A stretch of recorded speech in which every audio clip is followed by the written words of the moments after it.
Bwana Yesu, nakushukuru kwa ajili ya watu hawa. Neema yako Mungu azidi kushuka juu wanao. Baba, pako kashuke juu watu hawa. Yesu, naomba kibali juu watu hawa.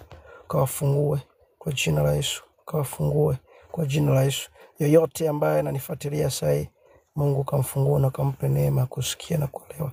Na Bwana akajifunue kwake. In Jesus mighty name. Amen.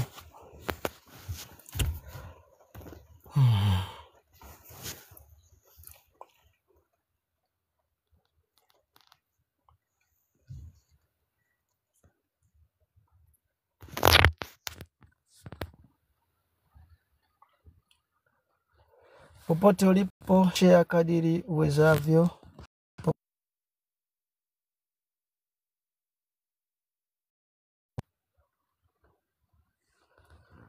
Popote ulipo, share kadiri uwezavyo.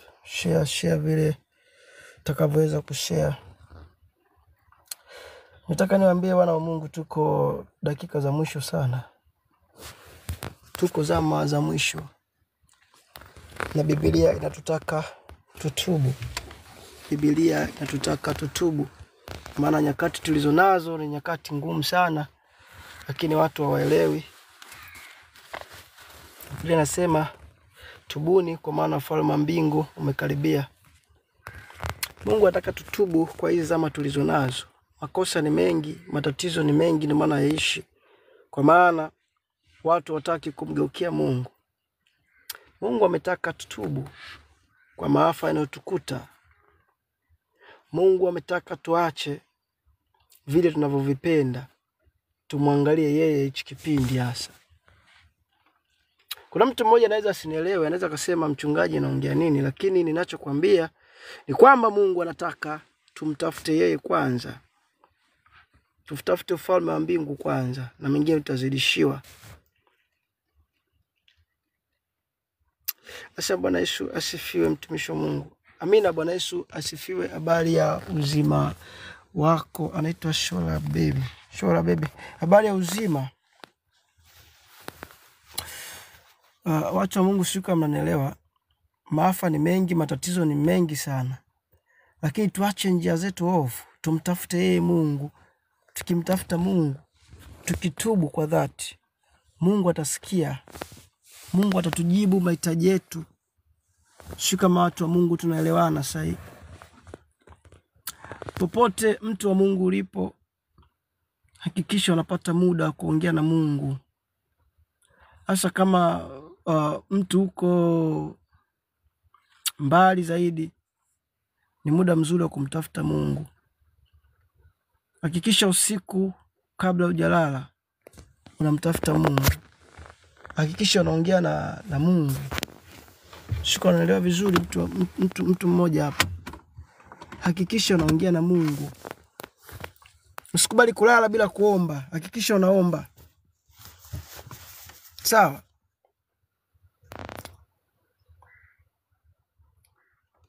Kuna watu wanaweza wasinielewe, lakini huu muda tulionao ni muda mbaya sana. Ni muda mbaya sana sana sana sana. Sio kama watu wa Mungu mnanielewa sasa. Ni vyema tukaomba. Ni vyema tukamtafuta Mungu. Mungu ana majibu kwa ajili yetu. Wewe ambao unanisikiliza sasa, unanifuatilia mtu kutoka wapi sasa? Unanifuatilia kutoka wapi? Unaweza ku comment hapo chini popote ambapo unanifuatilia. Unaweza ku comment hapo chini. Unaweza ku comment unanifuatilia kutoka wapi? My God. My God. Ujumbe wa leo, hakikisha unatubu. Sio kila siku unaongeza madhambi. Kila itwapo leo hakikisha unapunguza. Dhambi zimezidi sana. Watu wa Mungu.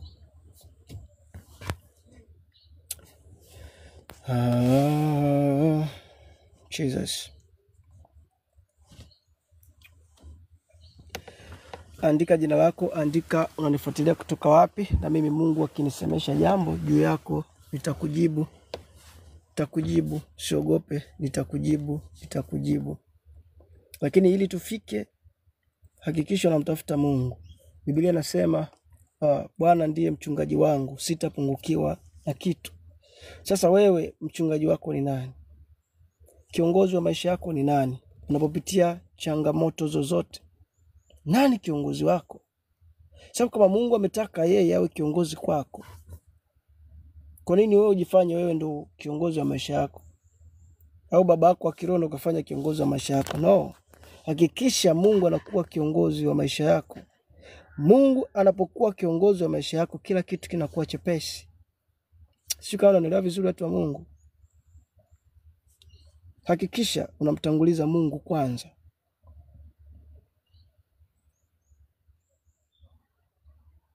Manake yeye anaposema ni kiongozi wa maisha yako, manake atahakikisha uchumi wako unafunguka uko vizuri. Atahakikisha ndoa yako iko vizuri. Atahakikisha anakupatia marafiki wazuri. Atahakikisha anakuletea destiny helper kwenye maisha yako. Si mtu wa Mungu kama unaelewa vizuri. Lakini ukitaka kufanya ya mambo kwa akili zako, ndio maana watu wengi leo hii wanakwama, kwa sababu wataki kumtegemea Mungu. Wengi mno wanakwama. Hawamhitaji Mungu kwenye maisha yao, ila wanataka baraka za Mungu. Yaani mwenye baraka wamtaki, lakini sijui nisemeje. Mwenye baraka wamtaki, lakini wanataka baraka zake. Sasa Mungu hafanyi kazi na watu wa designia.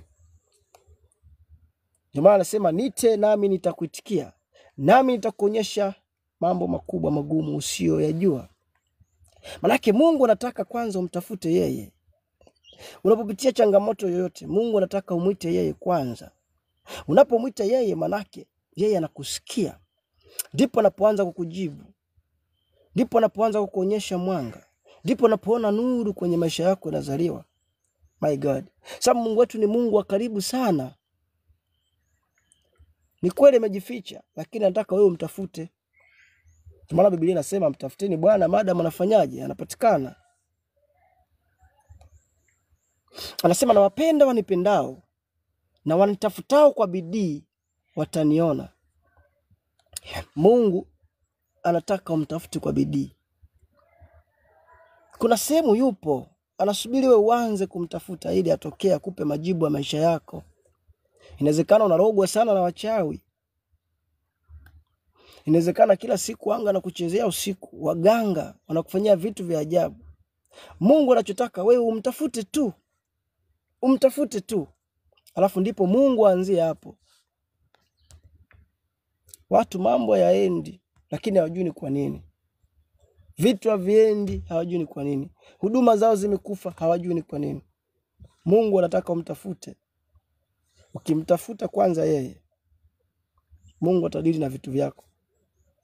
Mali zako, sijui kazi, biashara, ndoa, Mungu atakuponya. Mala dusko varadia nusko vaya diamanta. Meka la dia dusko vaya diamasha tepai. Laku jevekaya dia nusko vadia. Nasema mambo hayaendi kweli. Yes, ni kweli. Mambo hayawezi kwenda. Mfanye Mungu awe kiongozi kwenye maisha yako. Shuka unanisikia Kezibani. Mfanye Mungu awe kiongozi kwenye maisha yako. Maana Mungu akiwa kiongozi kwenye maisha yako, kila kitu kinakuwa chepesi. Shuka unanielewa vizuri. Kila kitu kinakuwa chepesi. Watu wa Mungu. Inawezekana unielewi, lakini ndio ujumbe ambao Mungu ametaka nikupe leo. Uko tofauti sana. Tazama majanga ambayo tunapitia sasa hivi. Sasa unafikiri pasipo kumtafuta Mungu, pasipo kulia na Mungu, pasipo kupiga magoti kuomba juu ya taifa letu, unafikiri itakuwaje? Machafuko yataendelea. Lakini tutapopiga magoti, tutakapojinyenyekeza kumomba Mungu, Mungu atafanya jambo jema. Kuanzia wewe, familia yako na nchi yako kwa ujumla.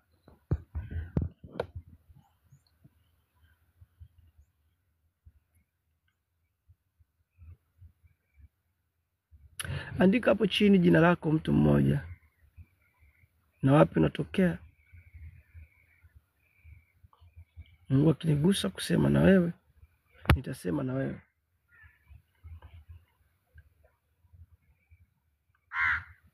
By the way, ninaitwa Apostle Elisha kutokea Monagati, Tanzania.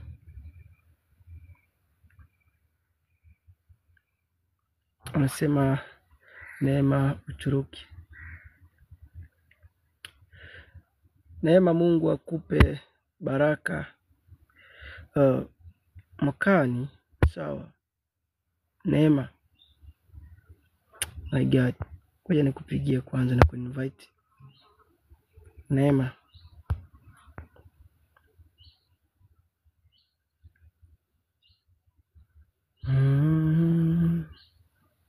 my God, sijui mtandao wako kama uko vizuri.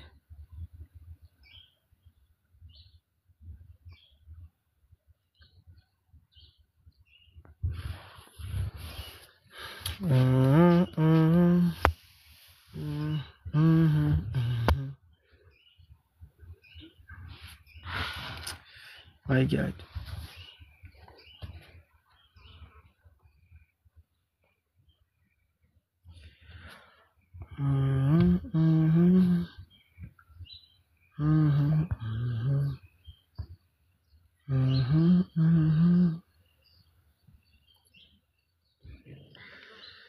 Nafikiri mitandao ya watu iko vizuri. Nasema sehemu niliyopo kuna kelele. Okay.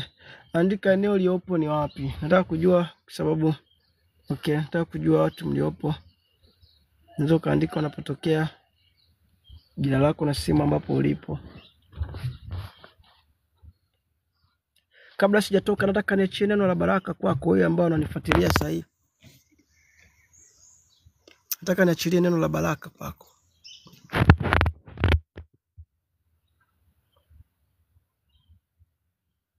Asema Shalom, sema Dodoma. Okay, King James. Mungu afanye kitu ndani ya miezi mitatu. Mungu afanye kitu ndani ya miezi mitatu. Tunaelewa vizuri. Uchumi wako ukafunguke isivyo kawaida. Uchumi wako ukafunguke isivyo kawaida. Shukrani, unanisikia James? Kabla dia shoto pale usikova ya ntamekia tusu. Na Mungu naona anakwenda kukupa watu kama wawili ama watatu hivi. Sawa? Na hao watu ambao Mungu anakwenda kukupa, my God, atakuwa destiny helper kwenye maisha yako. Lakini mmoja kati ya watu ambao Mungu atakupa, mmoja ninamwona ni mtumishi wa Mungu. Ninamwona amevaa suti nyeusi. Muonekano wake ni mwembamba kidogo. Anakuwa kama mrefu hivi fulani, lakini sio mrefu hivyo. Kati ya watu watatu, lakini naona ni mmoja ni mtu wa Mungu. Huyu mtu wa Mungu atakuvusha sana. Mno. Lakini pia kuna mwingine ninamuona anawezekana ananyoa nywele ndogo kama mimi. Sio, unanisikia vizuri? Au pengine ananyoa kipara kabisa. Mungu anamleta kwenye maisha yako. Namuona amevaa shati. Inawezekana kawa weupe na kama draft hivi. Huyu namuona anakuja kwa mambo ya biashara. Ana kagari hivi namuona. Sawa?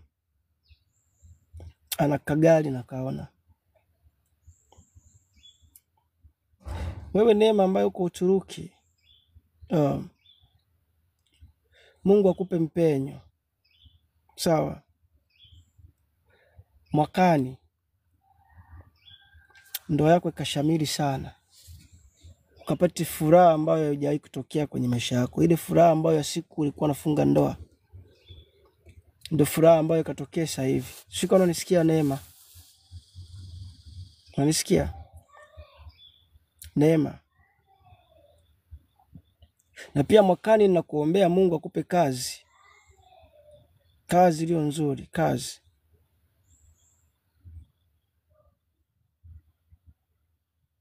My God.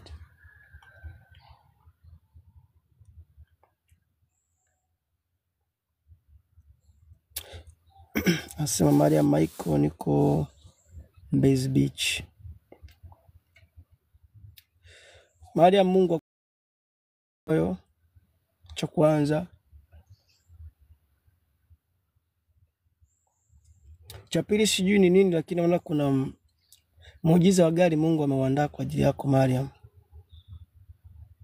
Mariam, sijui ni nini, lakini naona muujiza wa gari kwako Mariam.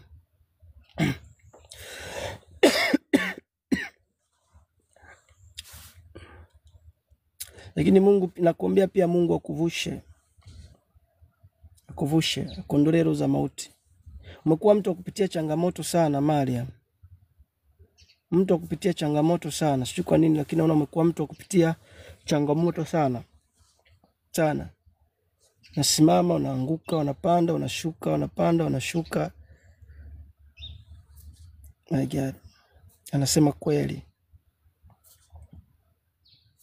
Mtandao wangu uko vizuri, lakini nilikuwa natamani watu niwapandishe hapa, lakini naona mtandao wangu uko vizuri. Mariam anasema kweli. Mungu akupe kupenya this time. Sio kama unanisikia Mariam. Mungu akupe kupenya.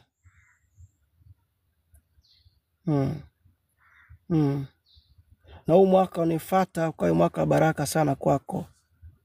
Mno sio kawaida. Unanisikia? Kilio kilichomo ndani yako, kusema unaona moyo wako, moyo naonyeshwa moyo.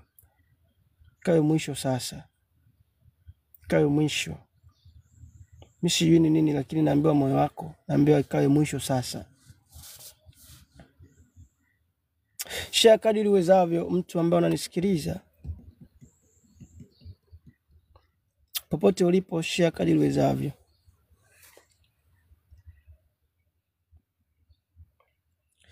Kwa nini request watu? Naona mtandao upandi. Let me try. Natamani kuongea na watu. Ngoja niwashe VPN. Stoke hewani.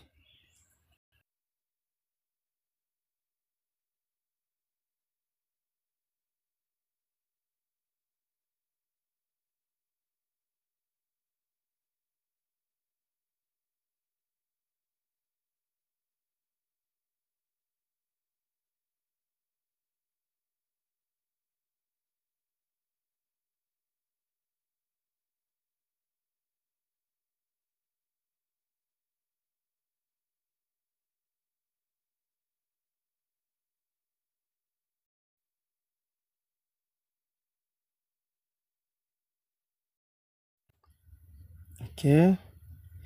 Yes. Perfect. Perfect kabisa. Perfect hapa sasa.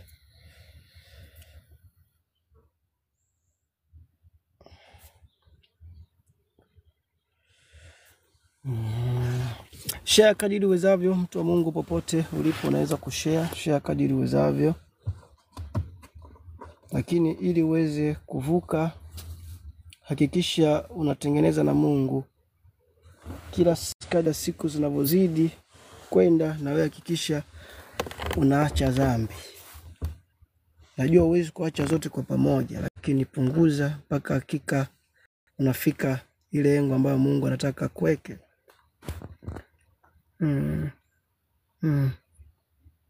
Nasema shalom mtumishi wa Mungu. Mungu akubariki sana. Popote unaponisikiliza, mtu wa Mungu, Mungu asikuache kama ulivyo. Popote ulipo, Mungu asikuache kama ulivyo. Ila hakikisha kikubwa unaacha dhambi. Sababu dhambi ndio inaturudisha nyuma, kama anavyosema Mariam hapo. Ni kweli dhambi inaturudisha nyuma. Hauwezi kutembea na upako ukiwa unatenda dhambi. Ukiwa na dhambi, huwezi kutembea na nguvu ya Mungu. Huwezi kumwona Mungu kwenye maisha yako.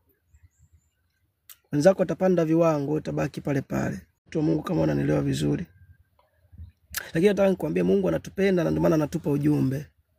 Hakikisha Mungu anakuwa kiongozi kwenye maisha yako. Sio baba wa kiroho, Mungu anakuwa kiongozi kwenye maisha yako. Halafu na anakuja wewe baba wa kiroho.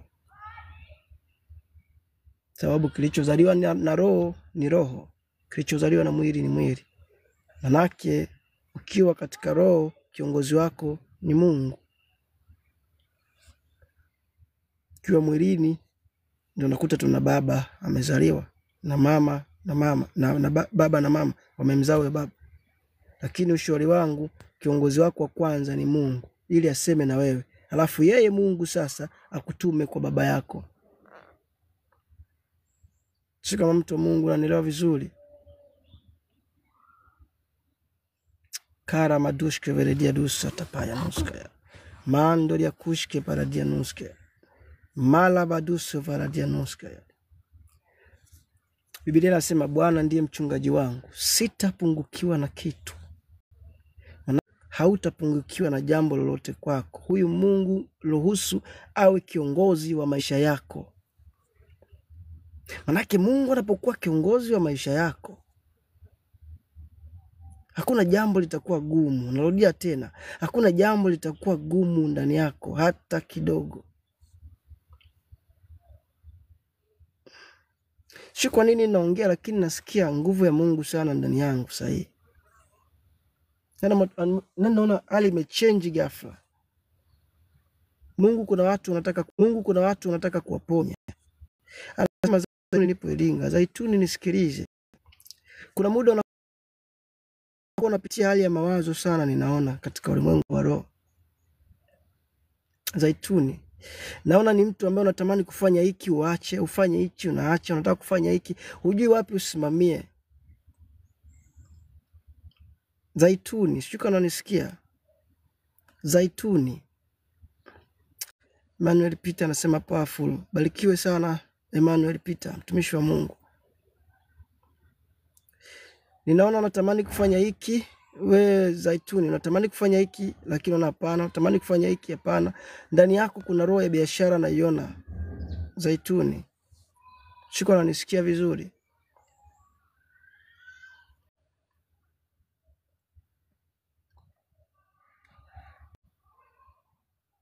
Lakini nasikia pia niombee eneo la mahusiano yako wewe Zaituni. Anasema Unique Mako nipo Kimara. Okay.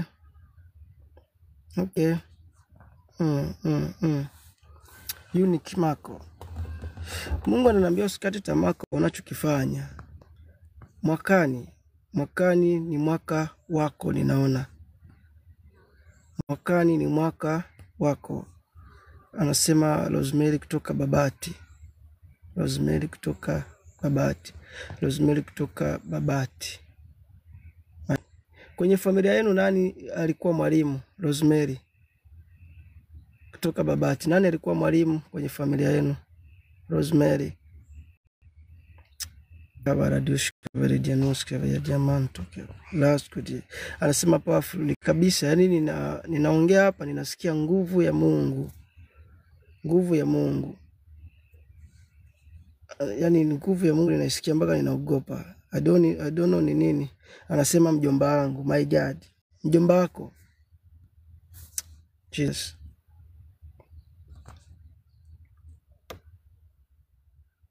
Kuna watu, kuna vipawa ambavyo vinakwenda kufunguka leo, kuzaliwa, naona vinazaliwa tena upya. Vinaenda kuzaliwa upya.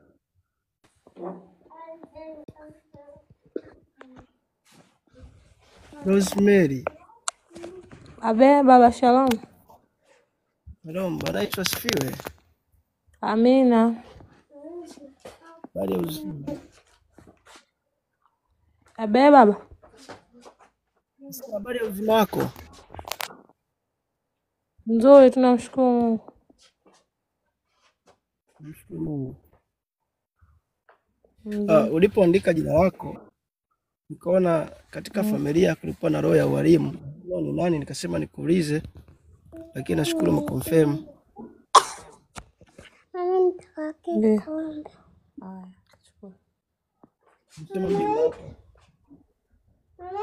Mjomba wangu, lakini pia mama wangu alifika la 7 enzi zile za zamani alipangiwaga ualimu, ila babake akamkataza, akamwambia kwamba asiende ualimu wa kutoka darasa la 7.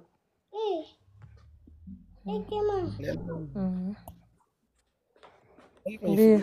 Wakati unaandika jina lako mwalimu. Sawa? Ndio baba. Hata wewe mwenyewe ndani yako kuna roho ya walimu naona. Unaelewa vizuri?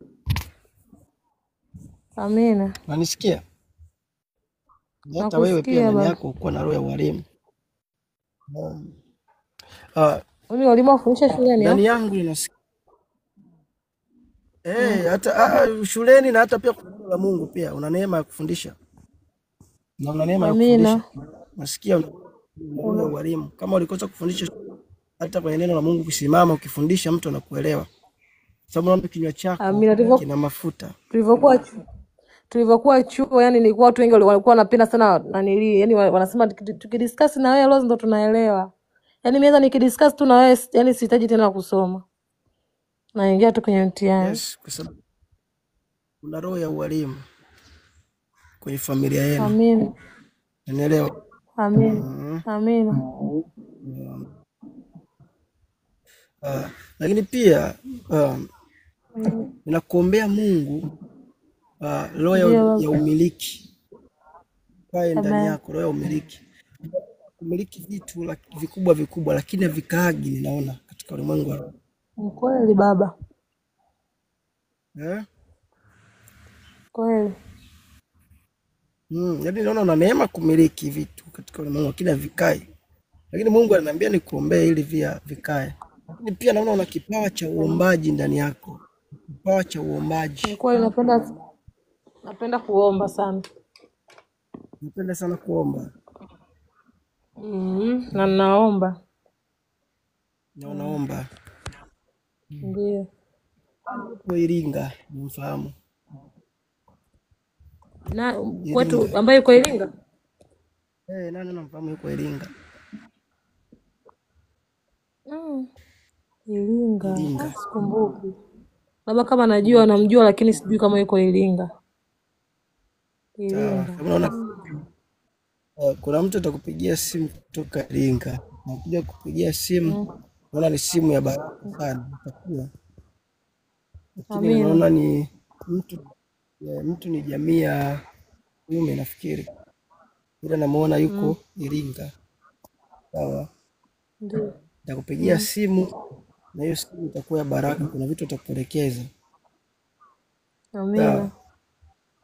Amina. Asante Bwana Yesu. Nani alikuwa na uhitaji wa kujenga kati ya wewe na mwenzio? Mimi na mume wangu. Nani alikuwa na uhitaji wa ujenzi? Sijui kwa nini katika ulimwengu leo naona ujenzi wa nyumba. Wote tulikuwa tunataka ni kujenga. Tulikuwa tamani tupaka mwakani tulishacho tumejenga.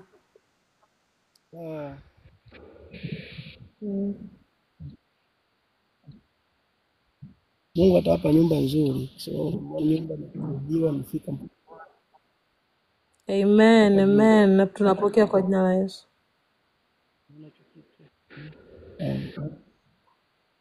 Lakini pia Mungu anataka kufungua macho. Amina baba, yani nikikaa hivi sengine naona kama naona maono fulani hivi. Kwanza hata mimi mwenyewe nikikaa hivi naona kama maisha yangu ya mbele, yani naona. Yani ni hivi yani kwa macho ya wazi. Yani unakuta sana nikikaa nikifikiria nasema mbona kila nikikaa nikifikiria mbona sana mambo natamani yatokee, napata vision yani kama yani vitu vikubwa, naona kama namiliki vitu vikubwa. Napata vision kabisa hivi. Kwanza kwamba wakati naongea na pole niliongea wakati kuna watu naona vitu wanakwenda kufunguka. Amina. Amen. Nipa hiyo neema. Amina.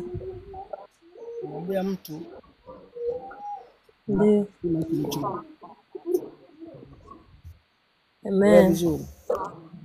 Nakuelewa. Na mimi hapo. Sawa. Ndio baba. Hakikisha unakuwa mwombaji mzuri. Najua naomba. Ndio. Mzuri sana. Ndio baba.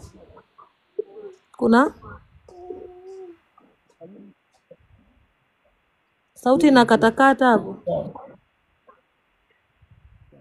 Omba pia kwa ajili ya mwenzio. Ndio. Nisikie vizuri. Nakusikia. Kuna shida gani baba? weka mkono kwenye kifua na kuombea. Umesema niombe kwa ajili ya mwenzangu kuna shida.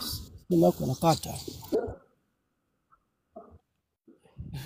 Kwa nini ukiambiwa yani uombe unakuwa unashtuka kwa ajili ya mwenzako kuna shida? Kwani huwezi kuombea familia yako? Ndio sijaelewa.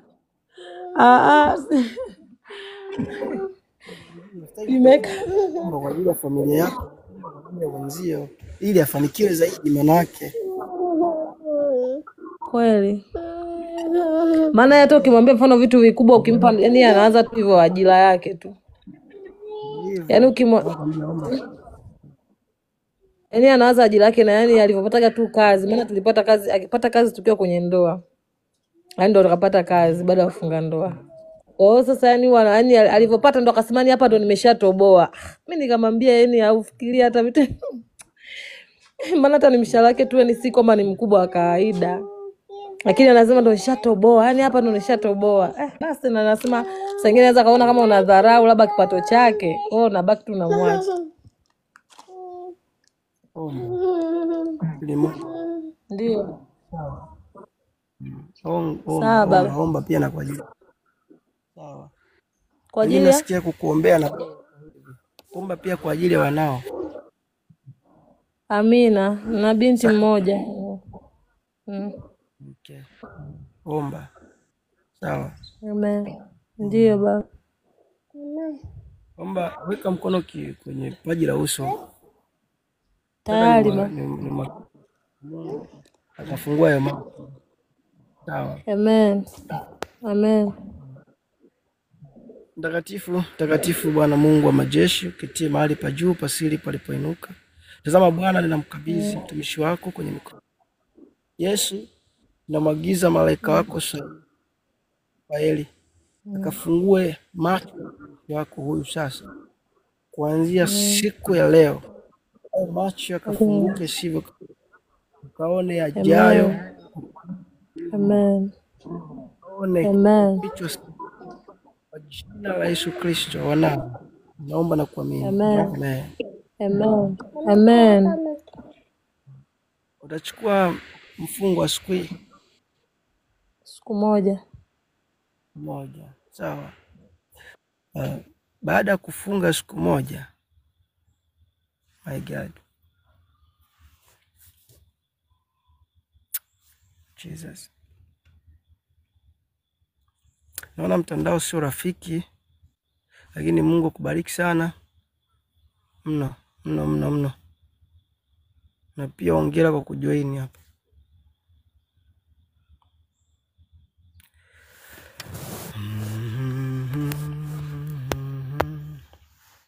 Comment hapo chini unatokea wapi na unaitwa nani?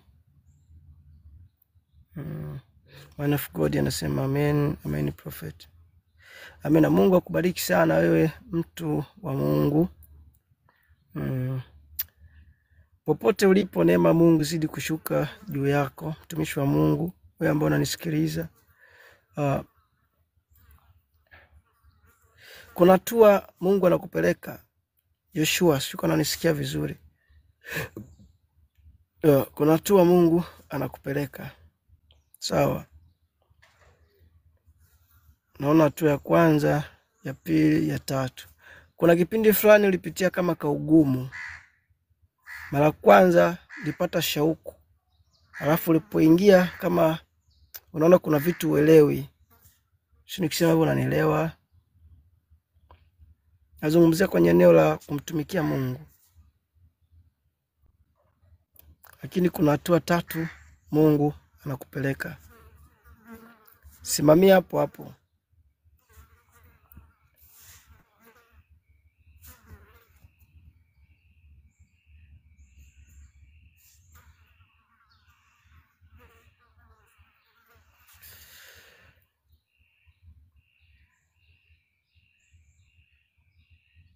Marekani tujiandae, tutakuwa na kongamano kubwa sana. Tujiandae.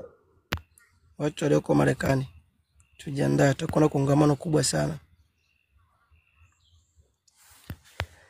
Tutakuwa kongamano la hatari sana.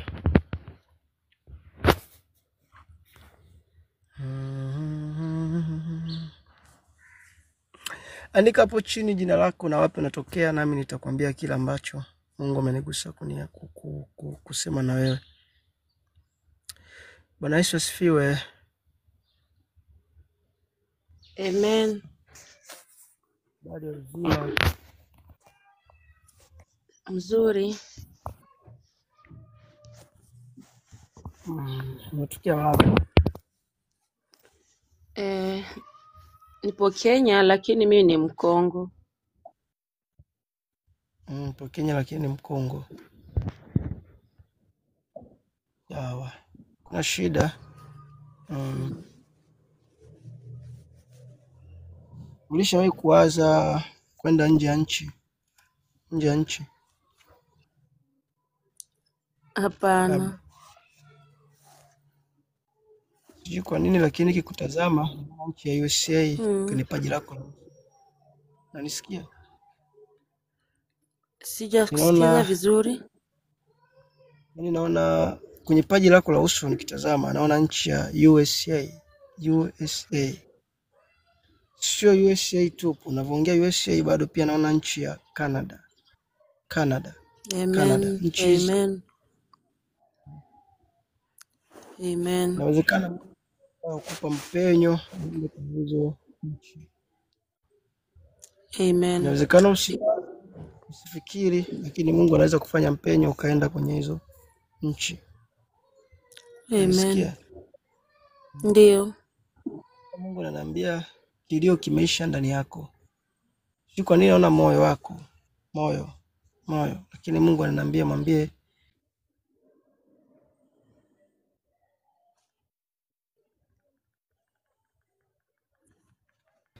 kilio kimeisha, amekukumbuka. Unanisikia? Sijakupata vizuri. Lakini pia naambiwa niombee eneo la uchumi. Mtandao ulikuwa na katika. Amesikia. Unanielewa? Yaani amekukumbuka. Unanisikia? Amen. Ndio. Lakini pia asante Bwana Yesu. Naambiwa naombe sana eneo la uchumi. Uchumi. Unanisikia? Mungu ananiambia niombe sana uchumi. Sijui kwa nini lakini nasikia niombe uchumi. Na pia naambiwa niombe mpenyo nje ya nchi. Umelia sana kwenye uchumi. Amen. Lakini Mungu anataka kukuvuta. Sawa. Amen. Siwezi kuongea sana lakini ni vitu hivyo, malango hayo mawili. Uchumi na nje ya nchi. Amen. Sasa sijui kama yote kutokea Canada maybe ama USA, lakini naona huko utaenda. Amen. Sawa. Ndio. Lakini pia ninaona una neema ya kufanya biashara. Kutoka sehemu moja kwenda sehemu nyingine. Unanisikia? Amen. Mungu afungue. Wana biashara. Lakini muda mwingi umekuwa mtu kukata tamaa. Kwa nini? Yaani muda mwingi umekuwa mtu kukata tamaa. Ni ukweli. Ni ukweli, ni experiences tu za maisha zinafanya mara na kata tamaa.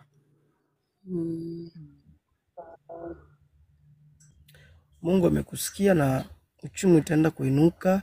Sawa. Amen. Ni kitu ambacho Mungu ananifunulia.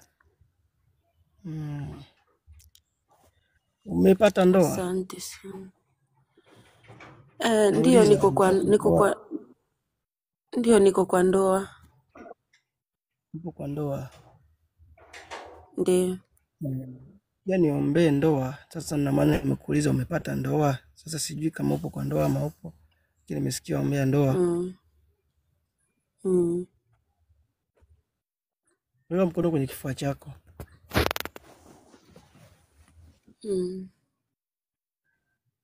Bwana Yesu, nakushukuru kwa ajili ya mwanao. Baba, umeniambia niombee ndoa yake, nami ninaiombea hiyo ndoa, kazidi kuwa na amani. Roho za kugombana na kataa kwa mamlaka ya jina la Yesu Kristo. Roho za hila na kataa kwa mamlaka ya jina la Yesu Kristo. Roho ya uaminifu ikakaa kwenye hiyo ndoa. Adui yoyote kuharibu hiyo ndoa. Roho yako Mungu ikashuke juu ya mtumishi wako huyo. Najua Bwana anakutafuta sivyo kawaida, lakini Baba ukamjibu maombi yake. Katika jina la Yesu Kristo wa Nazareth. Naomba na kuamini. Amen. Amen. Mungu atakupa biashara ya safirisha kitu kama mikoba ya mama. Unanisikia? Amen. Ndio. Kwa nchi fulani kwenda sehemu nyingine. Amen.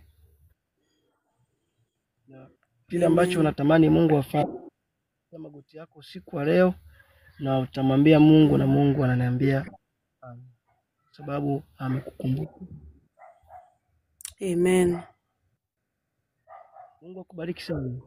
Na cha kusema labda? Asante. Nashukuru tu sana. Pole, sielewi Kiswahili vizuri sana, lakini nashukuru kwa yale ambayo Mungu amejifunua kwa ajili ya maisha yangu.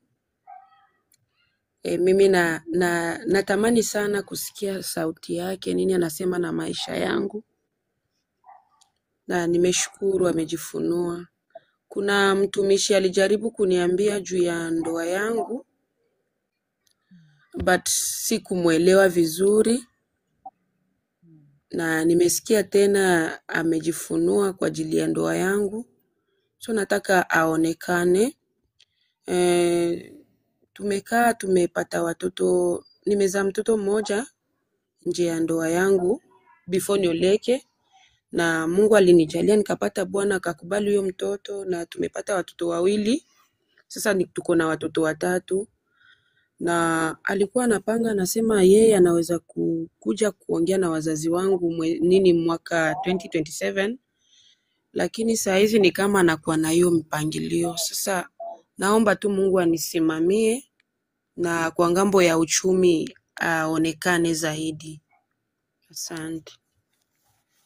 Nataka kuumbisha hiyo ndoa. Unaelewa vizuri? Ndio. Ajifunua huko Mungu kwa mtumishi mwingine, na pia hapa tena ameongelea kuhusiana na Mungu anasimamia ili msije kaangaika. Amen. Kwani hapa ni mara yako ya ngapi kupanda? Ni mara ya kwanza. Ndio. Ni Mungu amegusia ndoa, alafu anasema kuna mtumishi mwingine aliongea kuhusiana na ndoa. Manake Mungu lazima athibitike, sio kwa mtumishi mmoja tu, hata kwa wawili wote tutaongea kitu iko. Manake Mungu amejifunua kwako. Unielewa? Ndio. Mungu anakwenda kukuvusha sivyo kawaida. Sawa? Asante. Amen. Lakini ni maombi. Unaelewa vizuri? Ndio. Na pia una neema ya kumwimbia Mungu. Sio kama unajua hicho kitu. Ndio, mimi ni mwimbaji. Sababu nimekaa naona hivyo. Una neema ya kumwimbia Mungu. Mno. Amen. Amen. Simama hilo eneo na utamwona Mungu. Na pia Amen. Kuna ndoto inawezekana baada ya siku hizi 3. Kuna ndoto utaota. Utakachokiota kuna majibu Mungu atakupa ndoto. Sawa? Amen. Ndio. Unisikia? Naomba uniambie kile ambacho utaota. Sawa? Kwenye message unaweza ukaninbox utaniambia. Sawa? Asante. Ndio. Kuna kipindi kwenye kiuno. Kwenye kiuno. Baby. Kipindi gani? Kipindi gani? Kuna muda tu na inakuja. Sasa siwezi jua niseme ni wakati gani. Sababu wakati naongea na wewe Kaona kitu kimetembea kama nyoka. Chip. Akaona kimeshuka kwenye miguu. Chip. Kikaondoka.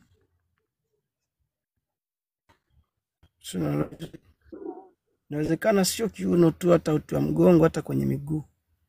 Hiyo hali waga unasikia. Ndio kweli. Ndio, ni ukweli. Ni kweli. Okay. Nisikilize. Hiyo ni madhabahu ya nyumbani. Na kurudisha nyuma. Na ninapoendelea kuongea na wewe ndio unapata picha kwa nini ndoa yako ilikuwa inataka kuharibika. Ni madhabahu inapambana. Iko hivi, kuna muda mwingine unaweza usifurahie katika ndoa. Tunisamee kusema hivi. Yaani unaweza kuna muda kuona tu huyu basi. Lakini unaona ni hiyo madhabahu. Ndio. Nimetumia hekima na herufi kubwa, sio kama hata umenielewa. Ndio, nakuelewa. Yaani kuna muda ufurahie lile tendo katika mahusiano. Ni ukweli. Unaona tu amalize basi uendelee na mambo mengine. Lakini Mungu ninayemtumikia, sawa, nakwenda kukuvusha. Na Amen. Kwa sawa. Amen. Na nimeona umekuwa mtu wa kupitia sana, majaribu sana. Nakwenda unapanda unashuka. Nakwenda unapanda. Naona ni mtu wa hivyo. Kilio kilikuwa kingi kwenye maisha yako. Lakini Mungu ameshakukumbuka. Amen. Unasikia? Ndio. Nikumbuke hii siku ya leo. Hii siku ya leo. Ndio. Mungu anakwenda kukufungua kabisa. Tarudi na testimony hapa. Amen. Amen. Kitu kilikuwa kimekuvaa. Mama wako alikuwa akikuona anasikia hasira, kukasirika, kitu kidogo kugombana na wewe, lakini unaona hicho kitu kimeondoka tangu tulipoomba. Amen. Amen. Mtu anaweza kasikia tu hasira hata sijui imetokea wapi. Unaona vizuri? Ndio. Kuna kitu kwa mbele yako kama kimekuvaa. Mungu akubariki. Njema. Asante sana mtumishi.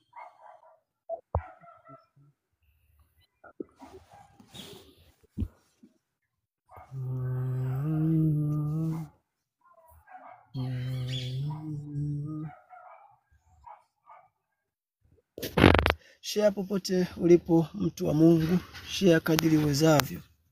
Neema ya Mungu ikambatane na wewe popote ulipo mtu wa Mungu, uliponisikiliza toka hapo mwanzo mpaka sasa. Lakini nataka nikuambie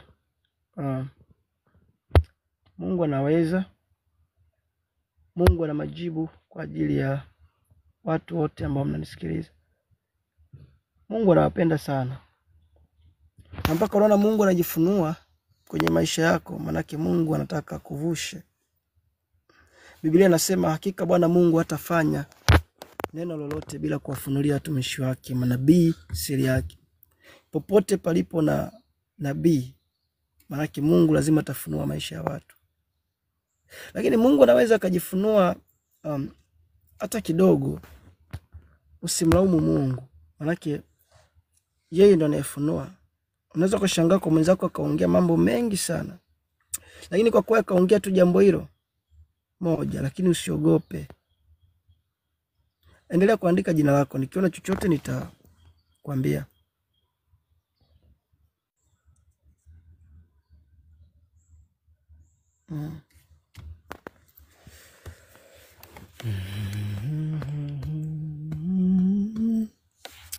Watu wa Marekani mjiandae. Watu wa Marekani jiandae. Tutakuwa na kongamano kubwa sana huko. Kashinde Luciana. Kashinde wewe ni mtu mwenye nyota nzuri sana. Kuwa makini na watu ambao wanakuja kwenye maisha yako. Unaelewa vizuri? Kuwa makini na watu ambao wanakuja kwenye maisha yako. Lakini nyota yako unaona ni wewe pia kusafiri. Unaona hivyo? Kusafiri na hiyo nyota. Kashinde, si unanisikia? Punguza hasira, una hasira sana. Upendi mtu akuzingua, sio nikisema hivyo umenielewa? Una tabia kubeba mzigo, yani una hasira. Wewe ni umenyoka hivi. Sio ninachokiongea na kielewa. Lakini pia una neema ya biashara ndani yako.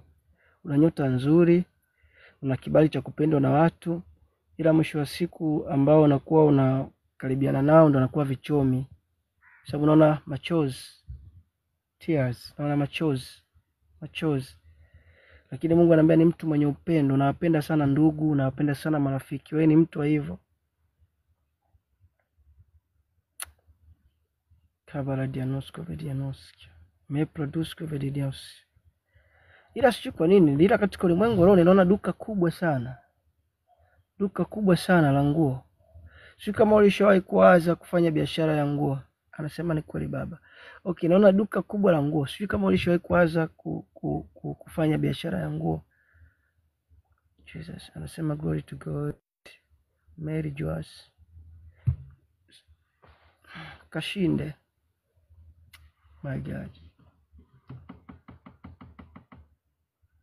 Lakini pia naona Mungu anaenda kukupa ujenzi. Naona ukijenga.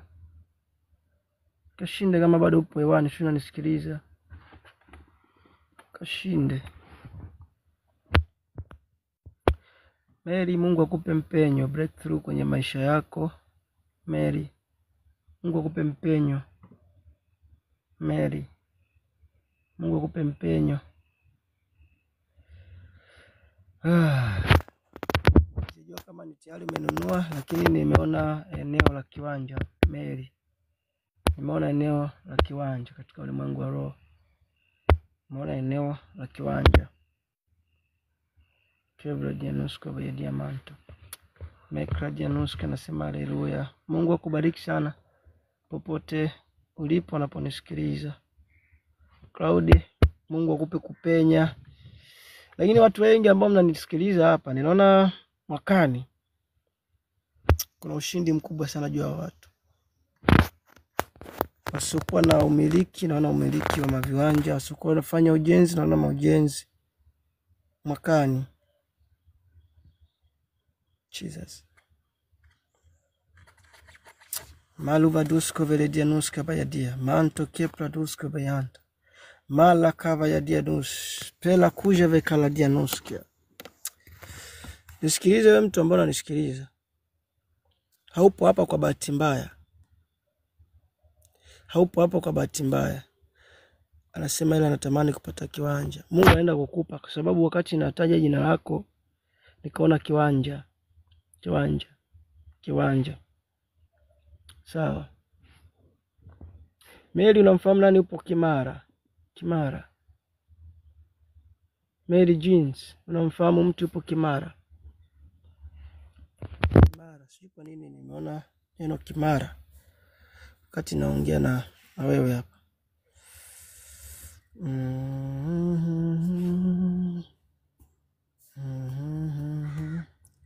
Kimara. Yaani naongea na wewe, naona mshale unaonyesha Kimara.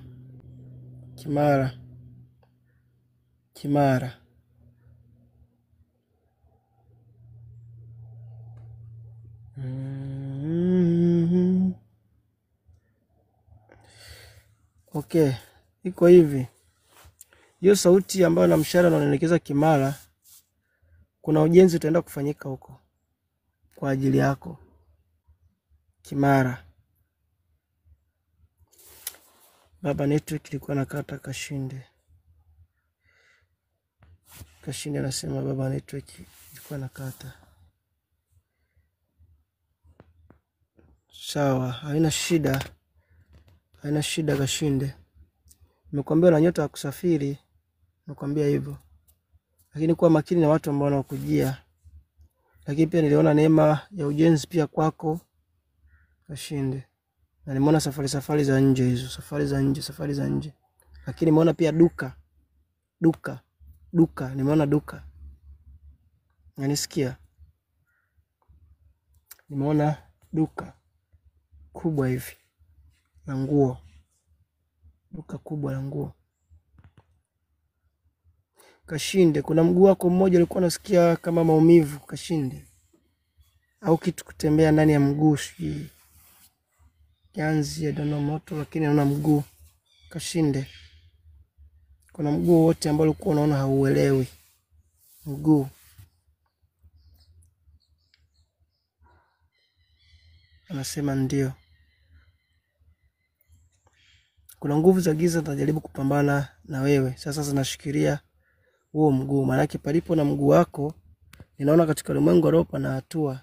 Sasa wakati nataja hivi vitu, maduka, sio nini, nikaona adui ameataki kwenye mguu. Mungu akupe kupenya. Huyo nyoka anashikilia hatua zako. Aondoke kwenye maisha yako kuanzia sasa. In Jesus' mighty name. Amen.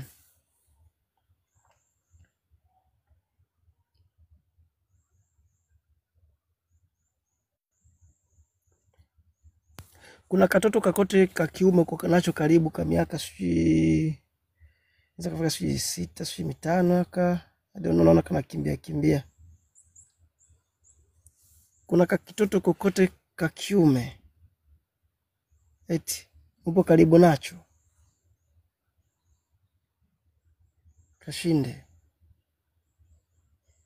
anasema mwanangu, oh my God. Huyo mtoto ni mtumishi na ana neema ya Mungu. Anasema yuko nyumbani baba, my God. Mlee mpasavo. Sawa kumlea huyo mtoto, naona atakuja kuwa baraka sana. Sawa, atakuja kuwa baraka sana, ninaona mno.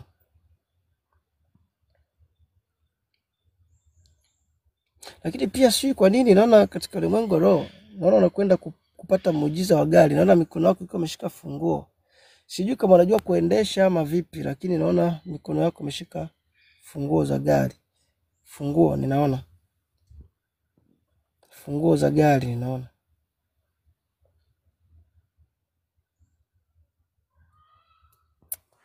Jesus. Nasijui. Okay, Mungu hujui kuendesha. Ninaona muujiza wa gari. Mungu akupe neema.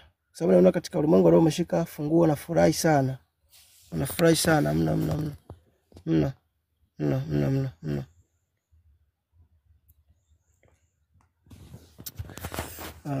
Wakati ninaongea mwanzo kulikuwa na Mariamu wawili. Okay, sasa nakujibu Mariamu ambao umeandika Sabato. Mariamu ambao umeandika Sabato, na wewe kiwanja utapata na ujenzi utafanya. Lakini pia wewe pia ndani yako naona kuna neema ya biashara.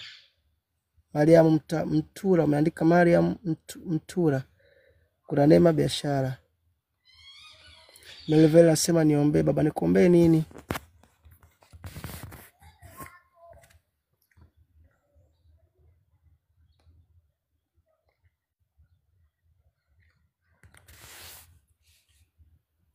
Ila pia Mary Mtaula, kati ya watumishi ambao utakutana nao kuna mtumishi mmoja ana kama vichekesho vingi. Kuwa naye sana makini huyo mtumishi. Kuwa naye makini. Kikufundisha jambo la Mungu pokea, kiona hili jingine halimpi tukufu Mungu, achana nao. Nasema nguvu ya maombi. Okay. Wacha nikuombee na kupandisha hapa kama unataka upokee nguvu ya maombi. Na kupandisha tuombe.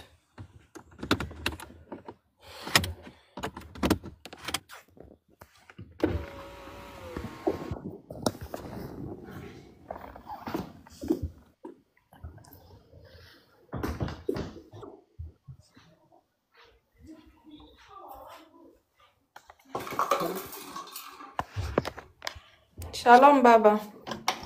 Asifiwe. Asifiwe sana. Baada ya uzima. Nashukuru Mungu. Ndio, unanifuatilia kutokea wapi? Uganda, Kampala. Ndio baba.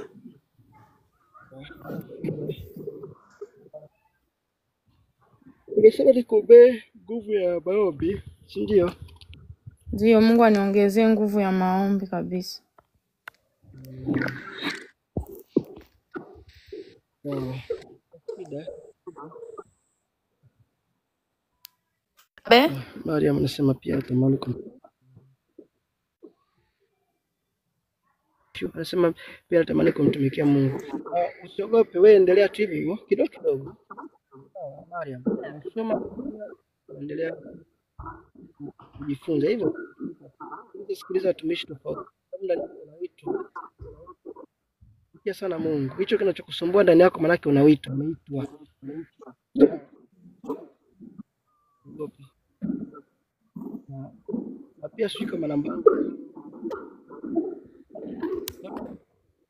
Utakuwa pia maelekezo kwa kile ninachokijua, maana yake watumishi wa Mungu hapo wengi. Kila mtu anajua cha kwake ambacho Mungu amempa. Sawa?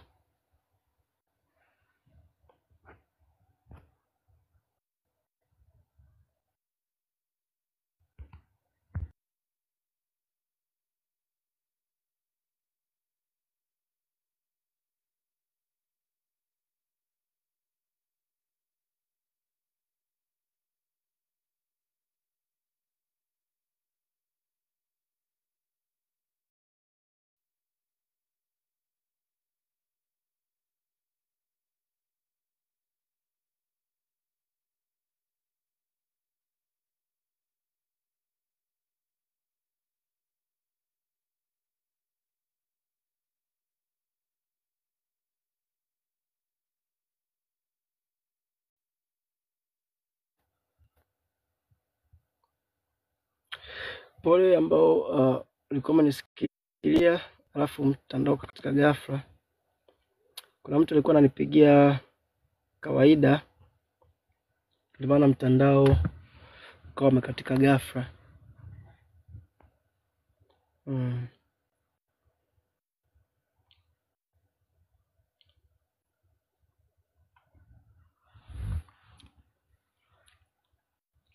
Shika nasikika, maana mtandao ulitoka ghafla. Watu wa Mungu, sio kuna mtu ananisikia hapa? Tunakusikia baba. Tuombe pamoja na nguvu ya maombi. Ndio baba, tayari. Na Mungu ili pokea nguvu ya Mungu ili Mungu afanye kitu. Amen. Amen. Kwa ndani yangu nisikia kuachilia nguvu ya Mungu hiyo. Ipokee. Sawa? Amen. Amen. Pamoja kama mkono kwa chako. Tayari baba. Bwana Yesu, ninakushukuru kwa ajili ya utumishi wako. Najua Bwana unamjua na kutambua. Baba, tazama ninamkabidhi kwenye mikono yako.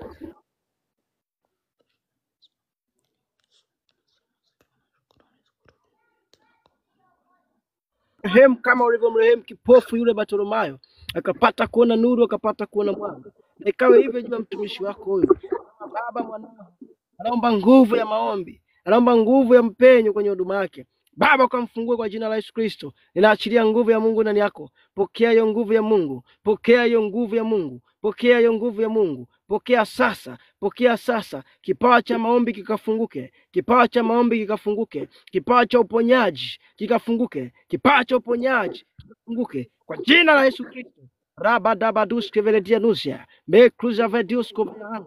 Meva kuja vekaladia nuskaya, maliva dusa taparia, rakuja vekaya dia dusko vaihanta, me praduske vedia nusaya, mando ya kuska paradia, uchumi wako ukafunguka kwa damu ya Yesu Kristo. Nguvu za Mungu zikatembea na wewe, roho ya uponyaji, roho ya uponyaji, roho ya uponyaji, roho ya uponyaji, roho ya uponyaji, in Jesus mighty name.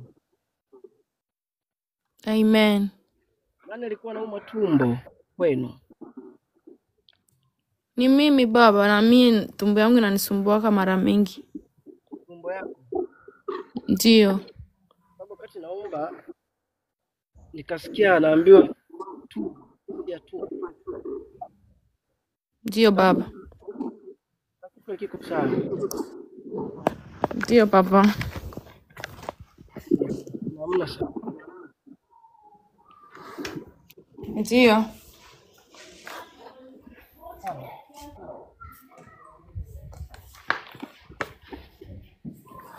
Tayari. Tayari. Ndio baba. Okay. Bwana Yesu, nakushukuru kwa ajili ya mwanao. Tazama ameshika ya maji sahi, nami ninaachilia nguvu za Mungu kwenye maji. Maji, pokea upako, katumike na nguvu za Mungu kuanzia sasa, usiwe maji ya kawaida tena. Damu ya Yesu inabadilisha hayo maji kuwa damu ya Yesu.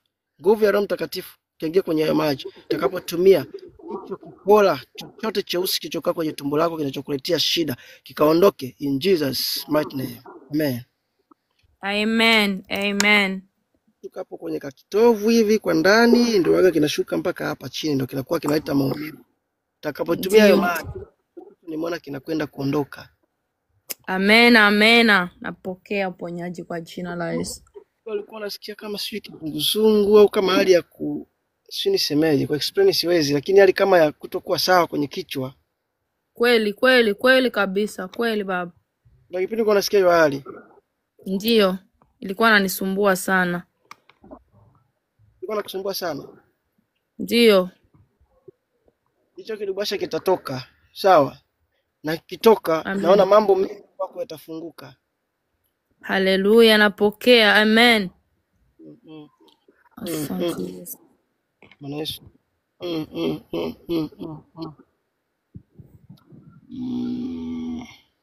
Asante Yesu. Ndio. Kwa Mungu wa roho. Nina hatua kwanza, hatua pili, hatua ya tatu. Amen. Unasikia? Ndio baba, nakusikia. Milango yako na pia katika ulimwengu wa roho naona wewe ni mtuli. Ninaona nikabia upanga. Naona Mungu anakuvisha shira jeupe. Naona shira jeupe Mungu wa roho. Amen. Amen. Katika maombi upande wako mmoja wa mkono wa kulia kama sikoseni, mkono ambao una nguvu ya Mungu sana. Ukimwombea mtu lazima adondoke, ukimwombea mtu anapokea uponyaji. Mkono wako wa kulia una kitu kikubwa sana. Amen. Amen. Amen. Kitu ambacho naona Mungu amewekeza kwako. Sawa? Ndio baba. Kate tamaa. Ndio papa. Kuna ndugu yako yote wa kike, si ni binti? Ndio papa. Wa makamo. Kweli iko. Yuko anaitwa nani? Ambaye tunakaa naye? Nimeona wakati nakuombea nimeona binti wa makamo. Ndio, anaitwa Asifiwe. Naona na yeye ana changamoto kama ulikuwa nayo pia nafikiri. Kikana hivi vizuri atakueleza. Ndio baba. Na muda naye asikia maumivu makali. Asante Bwana Yesu. Yesu, kwa mwema Mungu atupiganie kabisa. Na pia kuna muda alikuwa nasikia miguu inawaka moto. Inawaka moto. Alikuwa nasikia. Yesu. Mungu anakwenda kumfungua. Utampa hayo maji kama yupo naye, kama utakuwa naye karibu. Kama hayupo, ombea paka wewe kwa niaba yake. Mungu anakwenda kumfungua. Sawa? Ndio baba. Lakini pia Mungu ataenda kukutanisha na mtumishi mmoja. Naona anavaa kilemba na anajifunga juu kichwani na huko chini anavaa zile nguo za heshima zile. Lakini za wale wa mama wa kanisa naona Mungu atakutanisha na mama. Atakusaidia vitu vingi sana naona. Vingi sana. Anavazi pia jeupe. Amen. Amen. Pia naye vazi jeupe. Anavaa na kilemba kichwani. Ni muombaji sana. Na pia naona. Kweli baba, niliona katika ndoto jana usiku, nikamuona tuko tunaomba pamoja na yeye, akanikabidhi kanzu. Akanikabidhi kanzu ya blue. Wow, asante Yesu.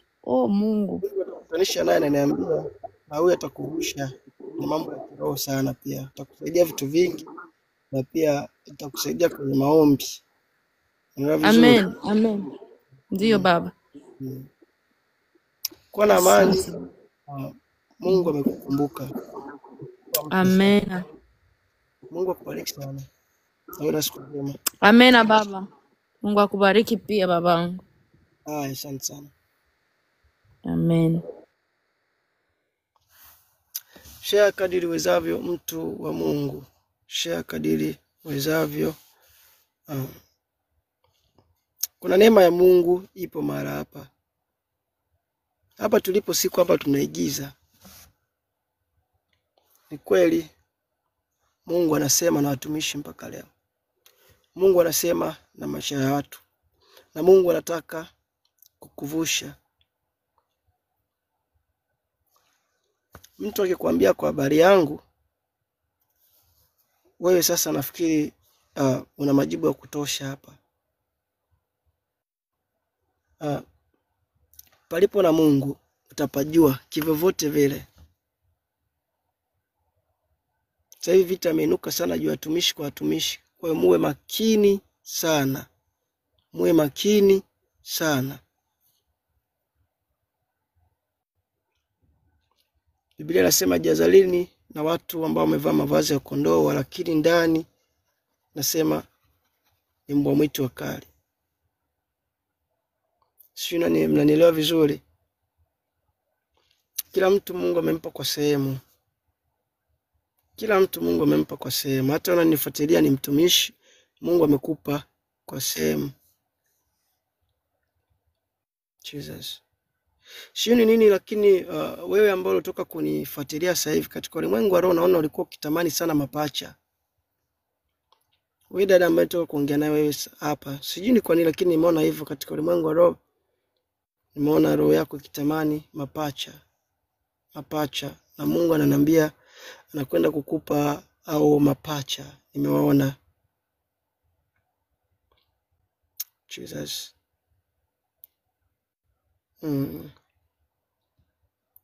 Endelea kucomment hapo chini kama tupo pamoja. Andika mtumishi, andika nabii tuko pamoja. Biblia inasema hakika Bwana Mungu atafanya jambo lolote bila kuwafunulia watumishi wake. Akamalizia chini manabii siri yake.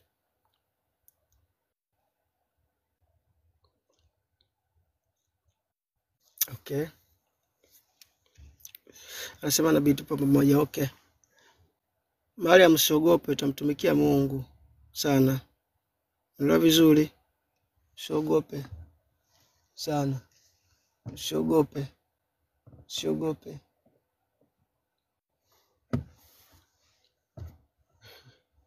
Jesus. Anasema Shabani, nipo Mtwara, umri miaka 23, kuhusu maisha.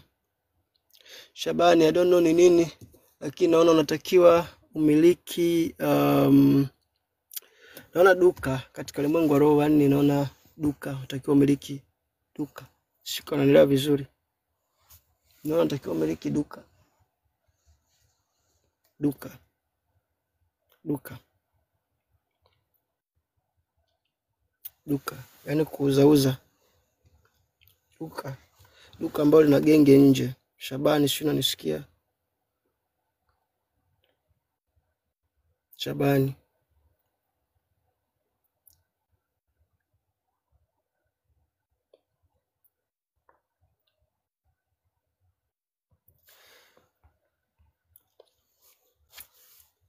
Shabani, nani katika familia yenu alikuwa fundi landa, si vitanda, si nini, yani mchonga vitu, muunzi wa vitu hivi katika familia yenu? Baada ya ndoa utapata, usiogope. Na ndio eneo ambalo natamani Mungu aseme, ndoa unayo. Fika tu kwenye maombi, Mungu anakuandalia ndoa nzuri tu, hata usiogope. Shabani, kwenu nani alikuwa mtu wa kuchonga si kutengeneza, kwa sababu naona mtu kama anatengeneza vitu. Mimi I don't know, you sijui hata nikwambieje. Sinaeleza vipi? Muunzi mtengenezaji wa vitu. Hata nikwambieje. Ndiyo mtumishi. Bwana Yesu asifiwe. Amen. Unasikia na kabila kama nani unaona?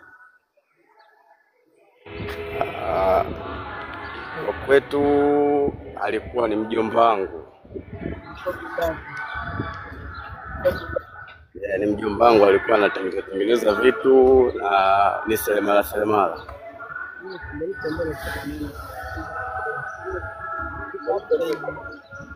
Ndio. Nisema yuko wapi sasa hivi? Ndio. Nakuuliza sasa hivi yuko wapi?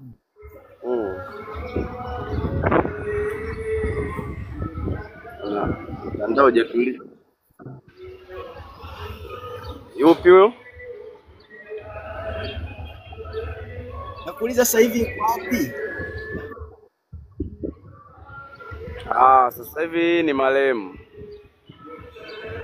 Marehemu. Ndio. Hapo tunaona kuna chake. I don't know ni nini lakini kuna kitu unoni. Ndio. Jesus. Ndio. Muda hata kuinuka alikuwa na fili. Haijaji. Ndio. Mimi roho imetokea wapi? Acha niachane naye. Mungu anataka kwenda kukupa ninachokujua ni kwamba duka kitu kama genge hivi, lakini na duka, yani duka lenye genge. Sawa? Ndio. Lakini pia nasikia niongee eneo la mahusiano kwako. Sawa? Eneo la mahusiano ambalo yani kwako niombee hilo eneo lako la mahusiano labda wewe na mwenzio. Niliombee sana. Ndio. Unanielewa?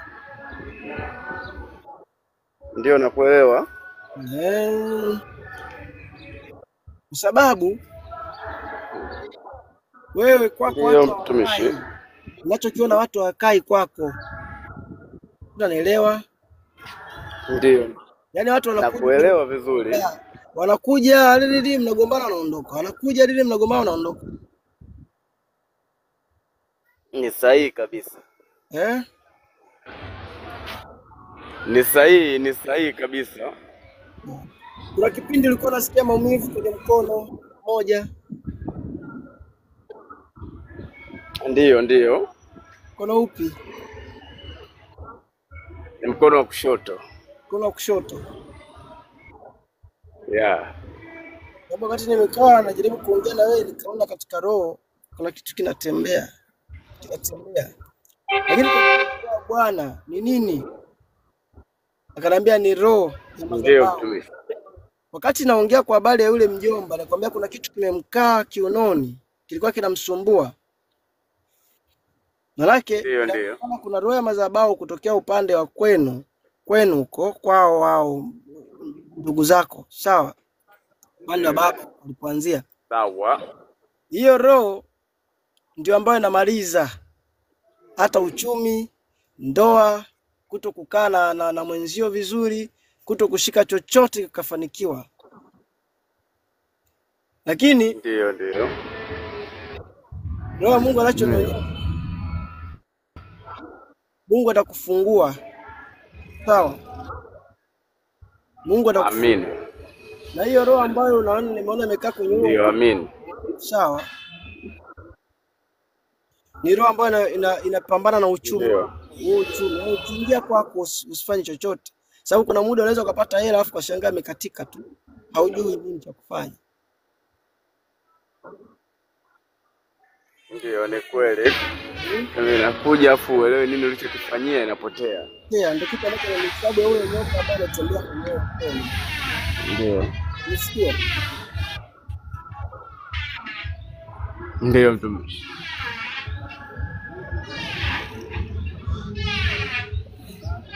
Uko hivi. Ndio mtumishi. Wewe una kipawa cha biashara. Na kipawa cha biashara. Ndio, na kipawa cha biashara. Kipo ndani yako. Sawa? Ndio. Mungu akikubariki. Sawa? Na ni kweli kabisa mtumishi. Ndio. Mungu akikubariki anza biashara. Yes. Kuna ongezeko utaliona. Amina. Unasikia? nakusikia kabisa, na ndio maana nasema kwamba ni kweli na ni la uhakika, kwa sababu chimbuko letu lote kuanzia babu nani wote, ina maana wamejikita katika biashara. Ndio. Biashara. Ndio. Hapa leo ni mara ya ngapi labda kunifuatilia? Kweli. Amilo ni mara ya kwanza kabisa. Kwa hiyo mimi unifahamu. Ni kweli sikufahamu kabisa, ni katika tu pita huku mitandaoni ndio nikapatana nayo, ndio hii niliokaa kusikiliza hapo. Ya kupanga kweli wewe?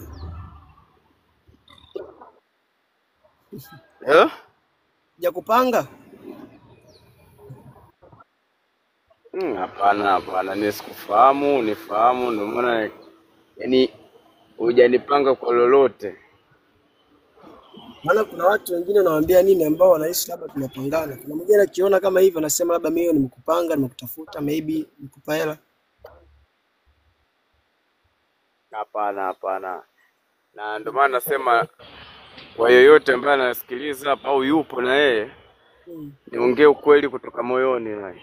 Na maana hata kija kuangalia ya maana mimi naitwa Shabani, ni Muislamu, si ndio? Wewe ingawa sijajua jina, ila kwa muonekano tu na maana unajulikana kabisa ni Mkristo, lakini kwa unayozungumza ina maana yako uhakika kabisa, ni sahihi jambo unalosema. Na ni sahihi kabisa, hatujapangana chochote. Naam. Nitaka hivyo ili wahakikishie watu, kwa sababu wanadanganywa sana, wengine wanaambiwa sisi tunawapanga watu mitandaoni huko. Umeelewa vizuri? Kwa hiyo hapana, na unathibitisha hivyo kwa viongea ni vyote ni vya kweli, si ndio? Ndio. Na hata mimi pia nitoa shuhuda wangu, na maana nihakikisha kwamba mmoja wao ambaye alikuwa anaamini kwa watu wanapangwa ni mimi miongoni mwao. Acha bwana. Ni kweli kabisa, miongoni mwao nilikuwa ni mimi, nikiamini kabisa kwamba zote nilikuwa ni figisu, ni swala tu la riziki ili mambo ya mkono ende kinywani, lakini ni tofauti kabisa. Na maana leo nimejishuhudia mwenyewe, sikujui, na maana hata ukija kuangalia nikasema labda screenshot au tuangalie nini, yaani hata page yako sijafollow, yaani nipo tu, na maana nilikuwa tu katika pita huko mtandaoni ndio nimekuta. Mungu akubariki sana, na pia nimefurahi. Kwa hiyo ni jambo ambalo la uhakika. Nasema Mungu akubariki sana, na pia nimefurahi kuona na wewe. Namba zangu zinapatikana, ukihitaji tuendelee kuhudumiana zaidi, utafuta namba zangu inbox. Huduma yangu ni huduma ya Heavenex, inapatikana online. Umeelewa vizuri? Unaweza kanitafuta humo unanipata. Ndio. Unaweza kanitumia message nikupa namba yangu tukaendeleza na pia hata ukitaka direction wapi unaelekea pia ninaweza kukuambia wapi utapokwenda. Je, hapa pazuri, hapa sipo, ninaweza pia kukuambia. Basi sawa mtumishi, mimi nitashukuru sana. Hebu nitaenda hapa DM ni kwa tufanye mawasiliano zaidi, yaani nikutafuta tufanye mawasiliano zaidi. Haya sawa, Mungu akubariki sana. Amina. Asante.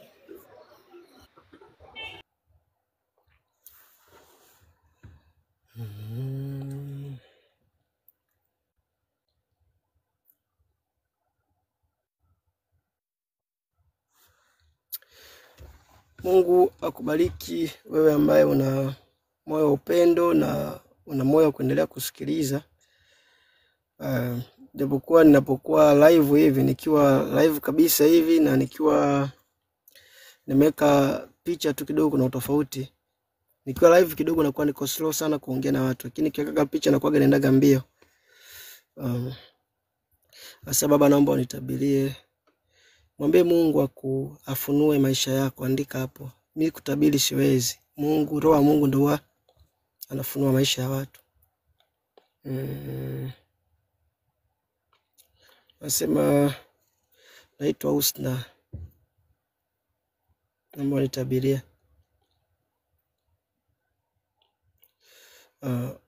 Nikwambie tu, mwambie Mungu ajifunue kwenye maisha yako. Sawa? So kutabiri siwezi, lakini Mungu anaweza kufunua jambo kwenye maisha yako, sawa?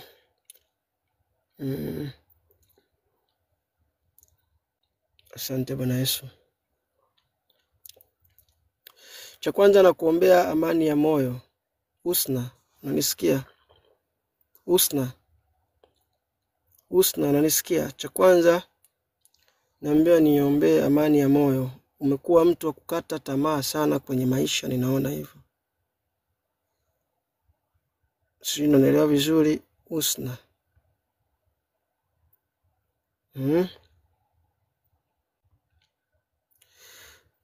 Na pia umekuwa mtu wa kuamini watu.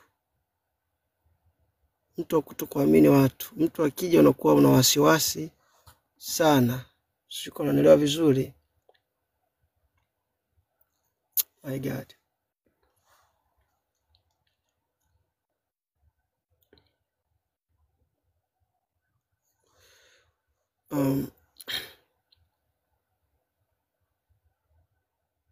Habari ya uzima Usna?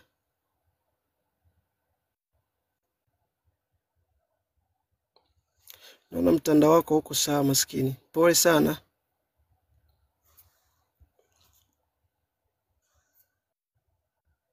Pole, naona mtandao wako hauko sawa, ama sijui ni mimi. Sijui ninasikika. Watu wa Mungu mnanisikia?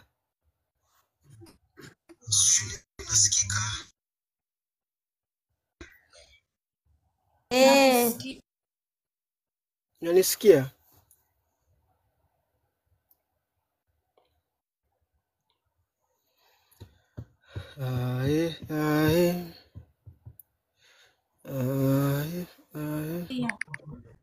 Naona mtandao unasumbua.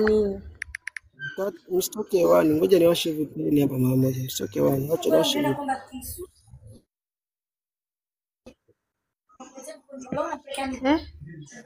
Nitalichuna dakika sibili kwanza.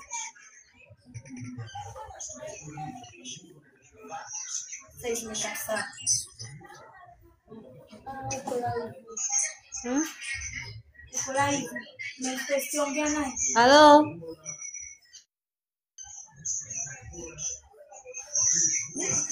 Halo?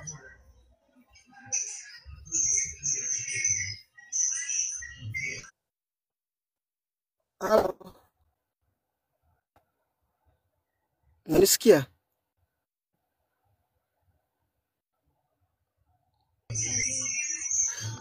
Mtandao wake huko sawa. Halo baba? Unanisikia? Shalom. Unanisikia? Kwa nini umekuwa mtu wa kuogopa watu wanakuja kwenye mashine? Nakusikia, maana hata hapa nipo karibu na dada yangu. Kwa hiyo Kigoma huko nakusikia kwa pili. Sawa, wanasema kwa nini umekuwa mtu wa kuogopa watu wanakuja kwenye maisha yako? Umekuwa muoga sana.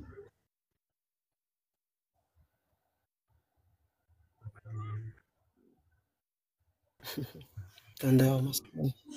Mtandao wako uko vizuri. Naomba nikushushe, tutafuta pia namba yangu inbox. Takutabilia. Ila tu kikubwa naona ndoa mbele yako, sio kwa nini, lakini naona jambo kama la ndoa. Ila pia ninaona ulikuwa sio na shida ya maumivu ya kichwa. Kuna muda unaona kichwa kama kinauma, uelewi.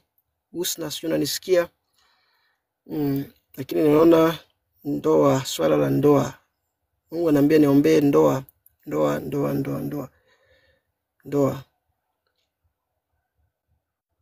Sio unanisikia vizuri? Anasema Maliki, pray for me. Maliki kutokea wapi? Maliki kutokea wapi?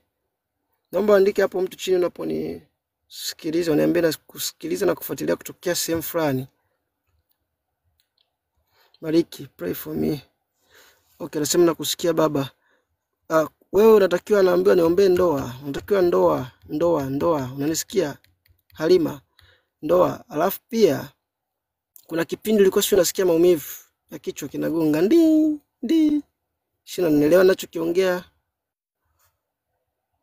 My God.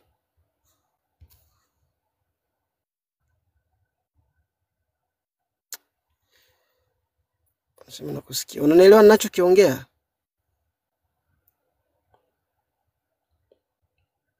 Anasema ni kweli baba. Wewe unatakiwa nikuombee, hakikisha utafuta namba yangu inbox. Sawa? Sababu vitu vile naviona. Nitakapokuombea kuna pepo litaondoka kwenye kichwa chako. Baada hilo pepo kuondoka, ndipo wanaume wataweza kukaa kwenye maisha yako na ndipo ndoa itazaliwa. Kwa sababu niliondoka, lakini Mungu amekupa neema. Sawa?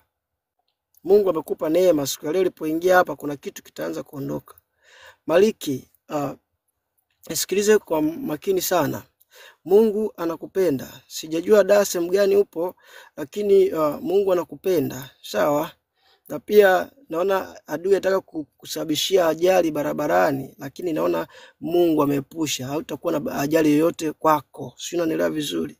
Lakini pia naona mitego kwa wanawake, lakini pia Mungu naona anakwenda kukuepusha. Sio, unanielewa vizuri Maliki? Lakini naona ni mtu ambaye una neema kubwa sana ya Mungu ndani yako. Sio, unanisikia vizuri?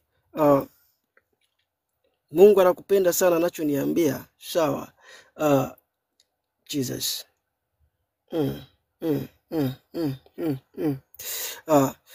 Kuna kitu Mungu ameandaa kwa ajili yako. Naona safari. Lakini pia naona ongezeko la fedha. Unaona ukipata fedha ukipewa, naona ukupewa, umepewa huku. Fedha naona ukikamata mkononi mwako. Sio, unanifuatilia kutokea wapi Maliki, lakini naona Mungu anakuepusha na ajali. Hautakuwa na ajali kwako.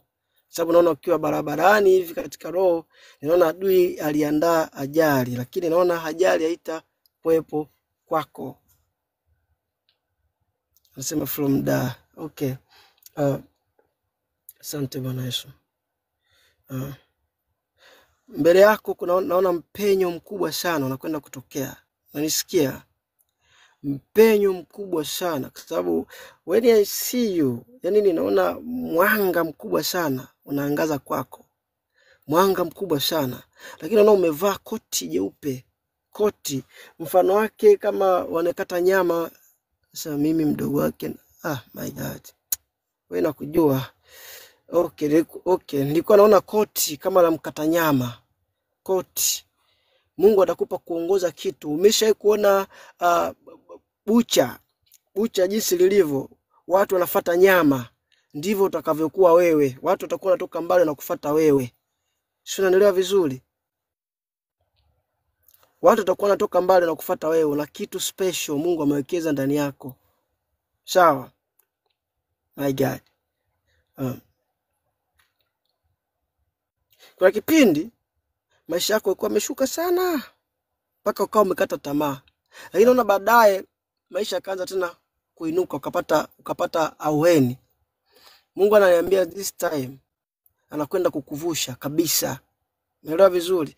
Na utapata watu contribute, na atakuwa anakusaidia. Huyu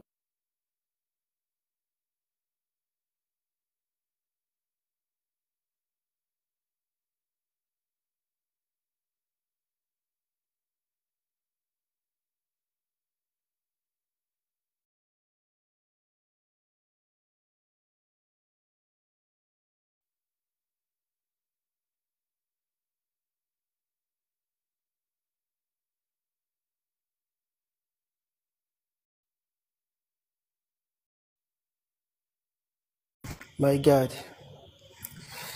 Ninaona kama mtandao unasumbua.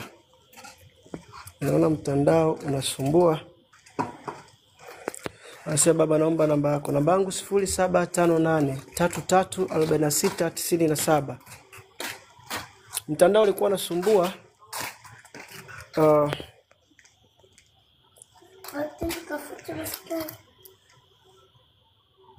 Mtandao ulikuwa unasumbua. Namba yangu ni hiyo 0758334697. Hakika naamini watu leo mmemwona Mungu kwa viwango. Watu leo mmemwona Mungu kwa viwango. Hata wale ambao msiokuwa wa dini hii, naamini mmemwona Mungu kwa viwango sana. Sana mno. maana tumepata shuhuda mbalimbali. Bobu anasema amen. Bobu, kicheko na furaha kubwa inakuja, jiandae. Kicheko na furaha kubwa Bobu inakuja, jiandae. Jiandae. Jiandae. Jiandae. Jiandae. Jiandae very soon. Very soon. Nawe utakuwa mtu mkuu very soon. Very soon. Unaona hivyo? Asante Bwana Yesu. Asante Bwana Yesu. Pia kuna ongezeko kwenye akaunti yako linakuja, ongezeko kubwa. Mshindo unakuja kwenye akaunti yako. Mshindo. Mshindo. Mshindo. Sababu Mungu alipokuita haukukataa, umeitika. Mungu alipokuita haukukataa, umeitika. Mungu anataka kushangaze mambo kama matatu.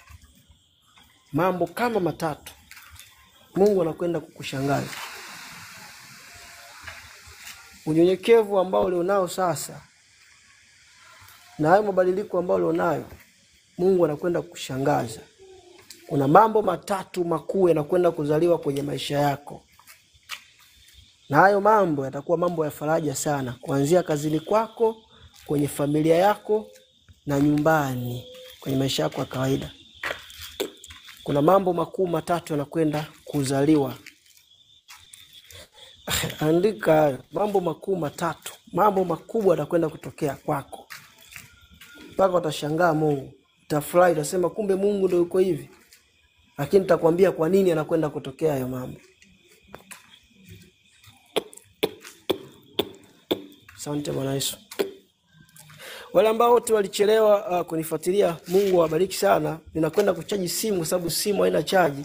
Lakini leo nitakuwa tena kwa sababu sijaingia siku nyingi mtandaoni.